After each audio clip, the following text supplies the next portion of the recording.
Hey everyone, I'm Clayton Collins, CEO at HousingWire, and we're coming to you live from Scottsdale, Arizona on the first day of the Gathering 2024. And I have the pleasure of sitting down with Chris Heller to have a conversation about his company, Movoto and Ojo, as well as talk about the market and what we can expect in the next few months. Chris, thanks for joining me today. Oh, it's my pleasure. I'm happy to be here. It's awesome that we're here live at the Gathering on stage right now. Steve Murray is in there talking about M&A and market dynamics. Got some incredible guests up there who are still acquisitive.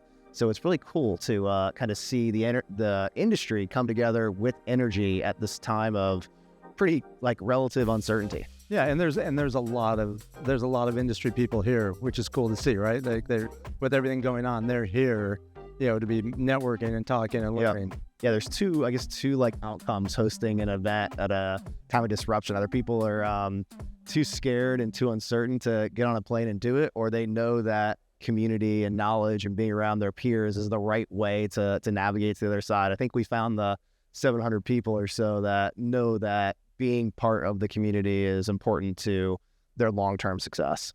Do you ever have that feeling like when you're throwing a party and you wonder if people are going to show up? Does that ever hit you for these? Or I guess because of registrations. Yeah, well, because of registrations, but I'm also at the point where I think this is our 5th or 6th event. I do not come the day before, and I don't go to I do not put myself in that stress point of having to watch the first 10, 20, 30 people check in. I'm walking in the room at the same time as the event starts because I just know the stress level that I personally carry. And I'm fortunate that we have an awesome event team who brings it all together and makes sure I don't personally have to watch the first person walk in the door. I get it. It's one of those feelings. What if never shows? Yeah. So that fear also I can exist in M&A. I had a story when we first acquired HousingWire. We announced the deal on a Monday, and Tuesday I showed up at the office and the lights were off and nobody was there. I was like, uh-oh, what happened? Remote work Tuesdays. It turns out we were ahead of the curve. So all worked out, but that's a lead in, Chris. Yeah. So just not even a month ago, your company, Ojo and Movoto, announced the acquisition of the LEAD Syndicate. Tell us about that acquisition and what it means for the overall corporate strategy.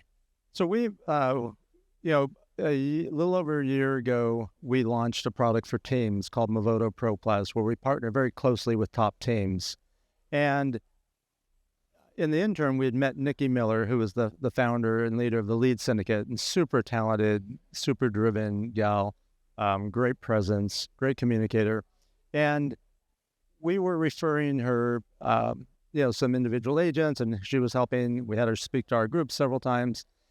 And the more I learned about what she was doing, which is basically assembling a service for a cohort of agents that probably get neglected. Okay. There's agents that end up joining a team. There's agents that never want to be on a team. There's agents that eventually will build a team. And then there's a whole group that aren't going to do any of those things. And that's what the LEAD Syndicate was servicing. So we, through lots of talks and how M&A goes, but we closed that deal in March, announced it 2 days before NAR upstaged us with their announcement. And, wait, so this was a March 13th deal announcement, right before the March 15th settlement? Yeah. Woo. Yeah. We didn't know that they were going to make that announcement, but I'm glad we weren't planning to do it the week after because no one would have seen it. Yeah, no. Tough news cycle to try to win attention at. So, thanks to you guys and some others running that story for us. So we rebranded it called Lever. And basically for solo agents, again, that aren't good at or don't want to figure out everything, how to grow their business, we handle their database, their marketing, their transactions, training, and leads so that they can just do what agents typically like to do, which is none of those things, and just be talking to buyers and sellers. So how does Lever complement the existing capabilities with Ojo Labs and Movoto? We've always been a very agent and team-centric, company. I mean, I'm probably not going to be involved with a company that's not, right? Because it's in my blood. But being able to offer more services to agents to help them grow their business is ultimately what we'd like to do.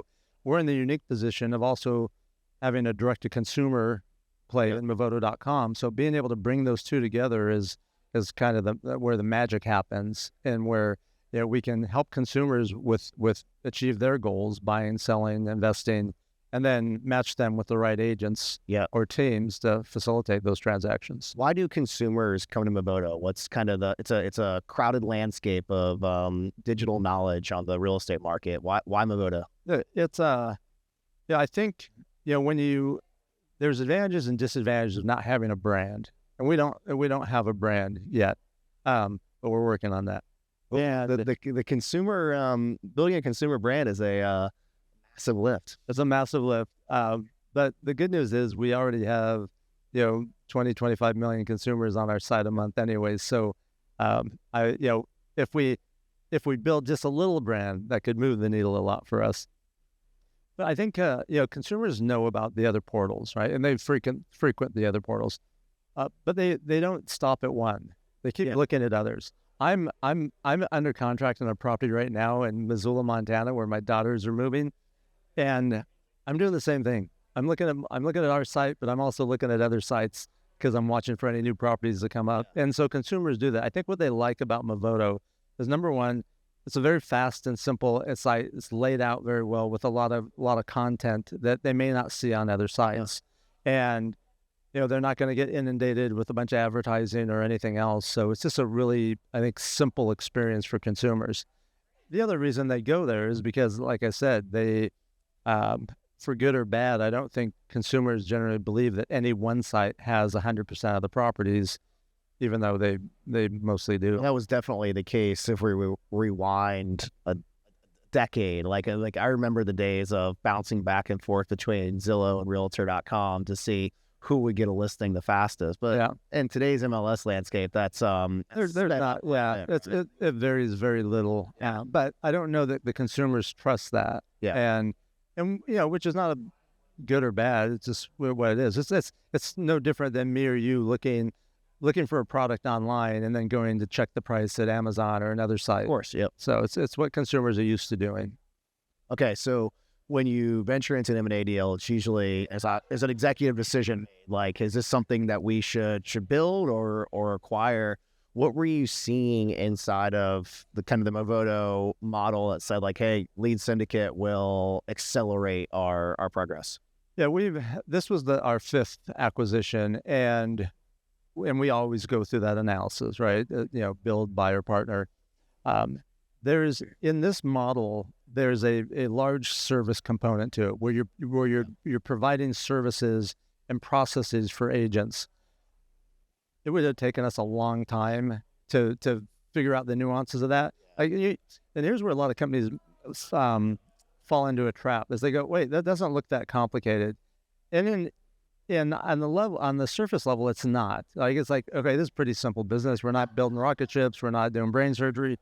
But the little nuances and the little learnings that someone like Nikki had after building it for a year and a half, we would have failed through all of those and added even more time to what it would have taken us. Plus, we also look at are the leaders, are they talented? Are they the right culture? Do we want them part of our team? Will they be an asset? And she and the company checked all those boxes. That's awesome. Where is the company located? How does that fit into your strategy? Yeah, so they're in LA, and it's a relatively small teams, and we're a hybrid, and so we have a lot of our people are remote anyways. So Austin HQ, but I spend more than half my time in Montana, so we are. So the location wasn't LA is not a bad place, so could have been. I don't want to alienate anyone. So, anyways, it's a good location and with no downside to it. Understand completely. Okay, so we're having this conversation at HousingWire Annual it's not even HousingWire Annual anymore. I have to correct myself. The Gathering. This is The Gathering. This is our first The Gathering, which is the merger of The Gathering of Eagles and HousingWire Annual. And we're the final offer podcast booth. It's April 21st, and we are about 2.5 months out from a pretty big day in July where we'll get more clarity on what's happening with real estate agent commission. So as we look forward to July, tell us about what you think is going to play out and how the industry is preparing for this point? Yeah, look, I think it's been long enough for any shock or fear or those things. There may be some people still may have some fear or concerns, but I think assuming that the settlement as is gets approved, I think most top agents and top teams and top brokerages are already deep into the action portion of their plan, like putting things into action.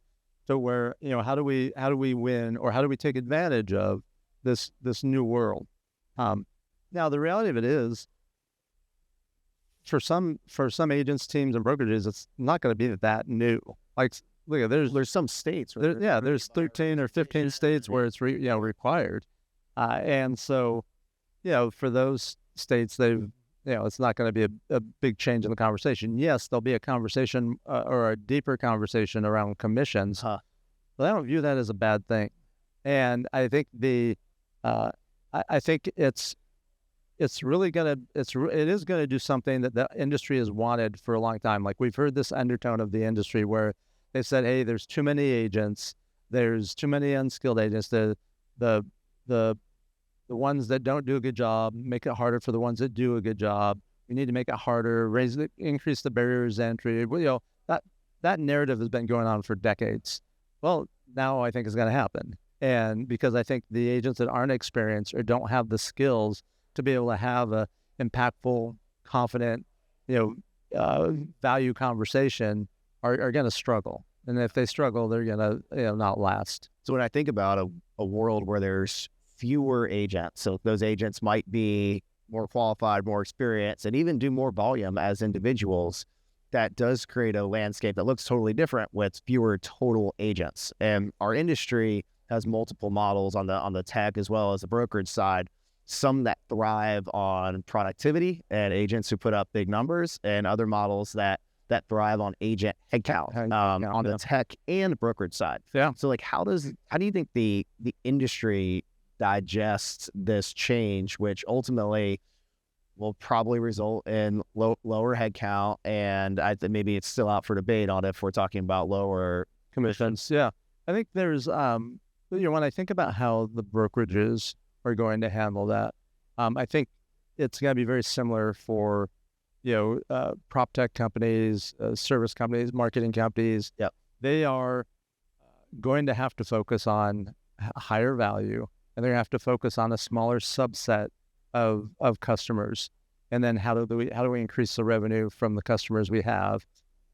Meaning, what other services and tools can we provide that will be of more value, that we can generate more revenue from, versus having a larger pool?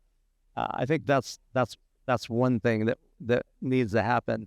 And the other is, I think this will create a lot of opportunities for consolidation and for M&A. Yeah. There's a lot of companies that have great features or great products, but really probably don't deserve to stand alone. And they have been able to because of the size of the market, but now are going to be better off being smashed together with another company. Well, there's 300 brokerage leaders in the room next to us having that conversation right now. But the conversation around consolidation and M&A isn't a new one. We thought that we'd see M&A in 2022, didn't really come to fruition. 23 kind of stalled out. 24, so far we've seen some deals announced. And on the brokerage side also, on the mortgage side, we've also expected some consolidation, and the deals that are happening there are like, pretty lame duck walkover scenarios where there's not a lot of cash changing hands, but people more so looking for a harbor. Yeah, which is,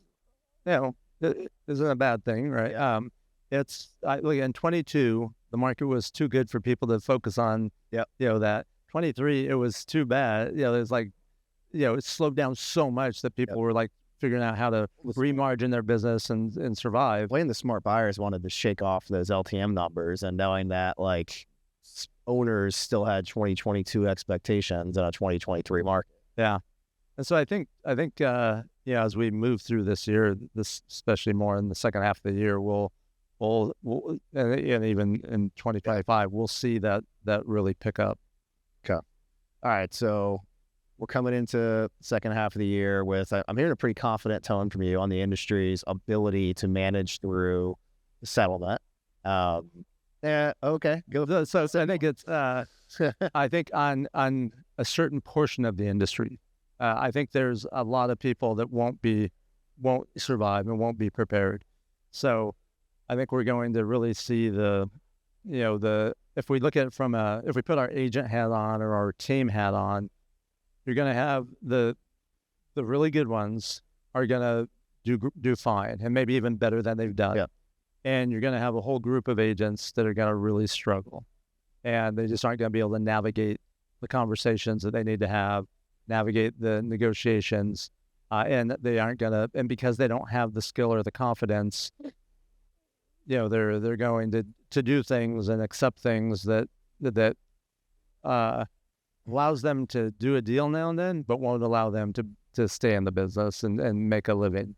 So as a broker, operator, and investor, like where do you start like placing your chips, and where do you I don't know if you want to tackle that from an Ojo angle or like an industry expert. Yeah. So as this, I'll tackle it from an observer in the industry, someone who's been around for longer than I care to admit. There's going to be a lot of opportunity, and then that's like the thing that's forefront in my mind is, and then who can recognize it, right? If a company, a brokerage is focused on fears, concerns, hunkering down, in a defensive position, they won't be able to see the opportunities. So if companies are focused on opportunities, I think they'll see them. I think there's two things that we can agree on, and that most people would agree on. So this is not going to be controversial. One is that there will be fewer agents, and the second is overall the commissions there will be downward pressure on commissions.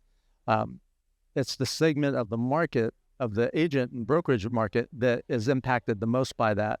Again, the top teams, the top agents aren't going to be impacted by that. But if we look industry-wide, there will be an impact. And that does then carry over into large brokerages, companies that support large brokerages, mortgage companies. There is a ripple effect that will impact everyone. Yeah. So I think if I'm going to make predictions on how that shakes out, there's some near-term pain for getting to long-term opportunity. Yeah. And there may be opportunity even before long term. There's going to be a period of time where people are trying to figure out how to navigate things. But one thing about this industry, and we've seen this before, and at different times, or I've seen it before, I was doing this before the internet, right? And then the internet came along, and everyone said, "Oh, that's got to be the end of the agents and the end of the industry."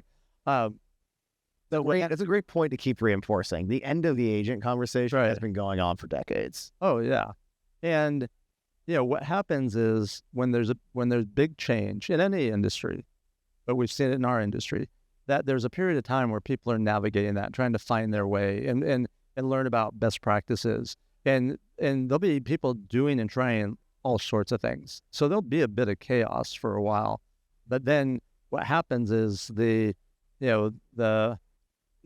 there's 100 different things being tried, that'll quickly start to narrow down to 75 things or 50 things or 40 things, and then we're a big industry, but we operate like we're in a small world. So people quickly learn pretty quickly. Said quickly many times there. People learn at a fast pace what's working and what's not, and the good operators adapt, and they adapt very quickly. Yeah.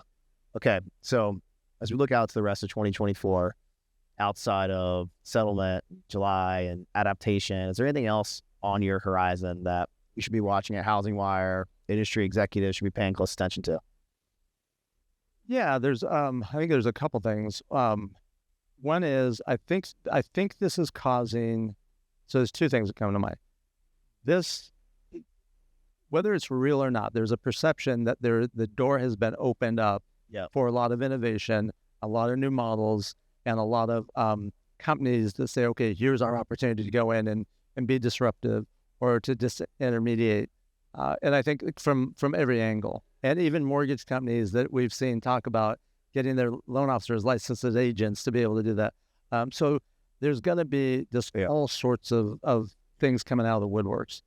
I think the other thing to watch is the Department of Justice. They're still out there, and they're still looking around and asking questions. And what else are they looking at? Are they finished with NAR? Are they looking at MLSs? Are there going to be other changes other than the settlement that will need to be navigated? And do they keep their eye on the consumer? Because there's only so much industry change that can happen at once before the consumer is the one who ultimately feels a negative impact. Yeah, and that's a super interesting thing. I mean, unfortunately, in the trial, I don't think those things were appropriately or even accurately, communicated or represented. Yep. And so there are going to be consumers that are going to not be better off because of this. And does that cause anything to be rolled back or not? I don't think so. I just think things will adjust to do it. I mean, we're already seeing, where, Fannie and Freddie are saying that they'll allow, concessions to be paid, not impact the limits that they have for seller concessions. And there'll be other changes, I'm sure, too, that will help the consumer. But yeah, this, I am not one that believes that all these changes are, 100% best for the consumer. 100%. Okay, Chris, thank you for joining me for this conversation today. Thrilled you're able to join me at the gathering in the Final Offer podcast booth. Love getting to do these in person. We're so often virtual, and it's awesome to be able to do it in person. And see you here in Scottsdale. All right. Thanks, Clayton.